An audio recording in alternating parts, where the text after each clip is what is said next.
Hey guys, Zelonius here. Welcome to another video on the channel. In today's video, we are doing another custom tactics video. We're using a formation that was quite OP at times last year and is one that I've not actually tried out this year, so it could be a pretty interesting one. I'm seeing a lot of people say it's very good. I've messed around with it a bit, trying out my different tactics, formation. I'm going to test it more over the rest of this week, but I want to present you the tactics that I've got for it now. We are going to be looking at the 5-3-2. Just to clarify, before we get further into the video, I don't really have a perfect team for it at the moment, I would say. You might want to change it up, but I'll explain that as I go through the team. So let's look into it. So, as always, if I'm using a formation that I think is pretty good in terms of can play most parts of the game, I'll have two versions of it. So the defensive is always what I start the game in, and the attacking is what I will go to if I'm like 1 or 2 goals down. So the 5-3-2, what is it that makes it good? Well, you've got the 2 strikers. You've got 3 players in midfield that you can pass around with. That definitely helps. The obvious strength of it is the 5-back is just very hard to break down in general. Lots of players there, lots of bodies behind the ball. It's not very fun to play against. And if something's not very fun to play against, it generally is going to mean it's pretty good. For this formation to work well, some of the things that you need in there, I think you need midfielders who can attack. You're going to have less forward options generally. I don't think you need 3 really good attacking midfielders like I've got. It's just what my team is right now. I'm going to piss around and test with it.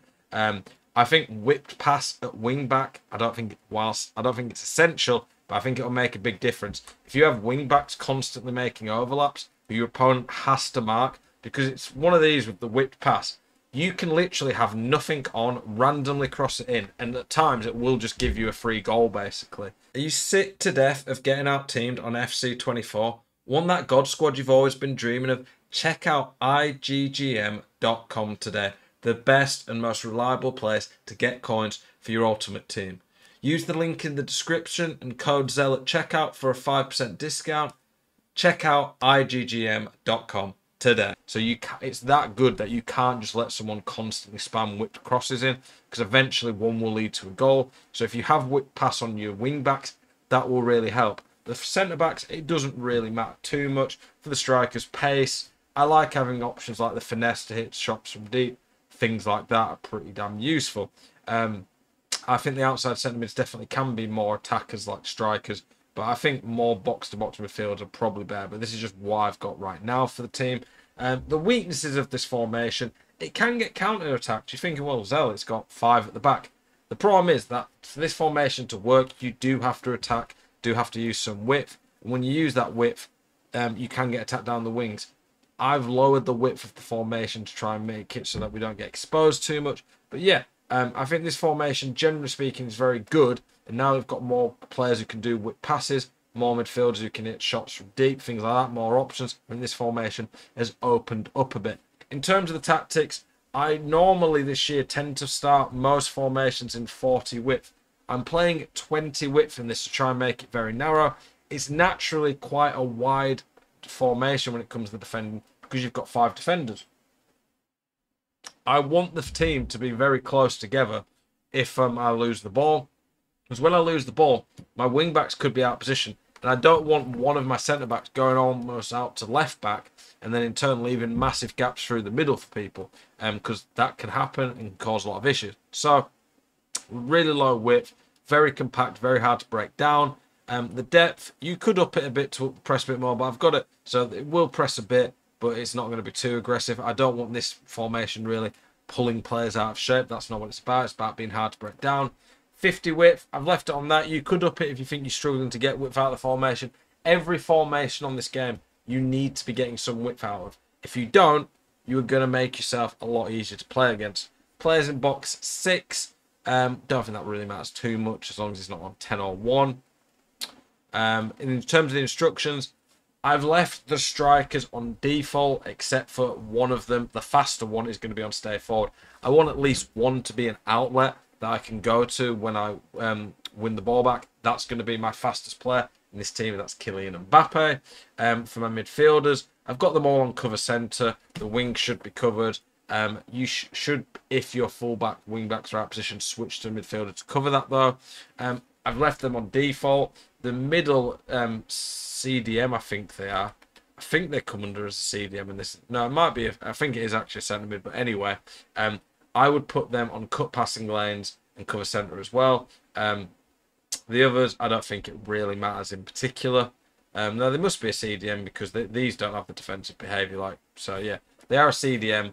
I wouldn't ever, what you call it, want them to be too defensive. I don't think you could even try something like deep line playmaker as an option. But I think, for generally speaking, you want them on cut passing lanes. You want someone in the middle. If you want to play this and you have like a Vieira or Makalele type player, that would.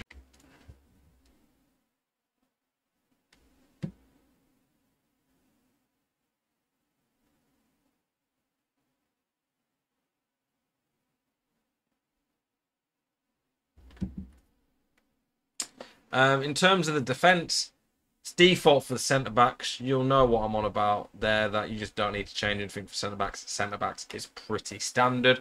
For the wing backs, I have them on balanced and overlapped. Overlap. I think join the attack on the default would be a bit aggressive. This is just going to make them constantly making those runs down the wing that are really important in this formation to get some width. In terms of the more aggressive tactic, I have upped the width quite a bit just to help with the press, but still trying to be a bit compact. The depth and press after possession loss is pretty self-explanatory. Upping that a lot, making it so it's harder for people to keep the ball against us. Direct passing. I mean, the attacking I've just left the same. I don't think you really need to change too much for that. In terms of the instructions, I've got both strikers on stay forward now. These, you could put one of them on get forward, but I've left it for now.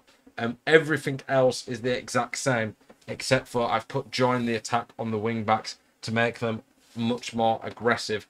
I do think this formation could get countered a bit at times, but in general, it's going to be very hard for people to play against. If I was building like a team really to fit around it, I would probably have Hullet as like the middle centre mid, someone like Patelas maybe as the outside centre mid, Sawa as the right centre mid, players like that. Zidane would be very good at the outside centre mid. I wouldn't really want to be playing players like Riquelme and Hansen there. If I really like this formation, I think it's one that I might stick with long term. I could end up switching it up and maybe changing the team up a bit. I might even go 5-2-1-2 and have like a cam to have that free attackers that you get. I'm going to try a few things out. I'm always trying to experiment, come up with different ideas for you guys to be able to try out. As a side note, a few things that make sure you're doing. Do these drafts. Not a lot of people probably forget about these. Where is it? Winter draft play. We've got another week basically.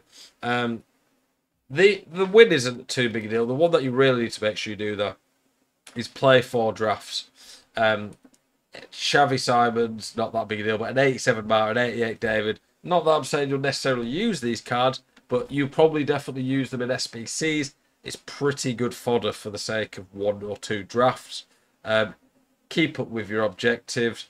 I'm at the moment saving packs. I don't think the current promo is very good. I'm saving packs. It doesn't say how many I've got there. I've got like 50 to 60 now. I'm saving it for Team of the Year. Will I pack a Team of the Year? Very unlikely. I did pack Team of the Year Modric last year, actually. But it's just giving me more chance of a juiced up card. And I don't think there's really any SBCs that have come out in the last couple of weeks that I'm that bothered to do. Let me know, though, if you've got any thoughts on this formation tactic, if you'd like to see more like this. Appreciate you all, as always. Keep it spicy. I will see you guys in the next one. Peace.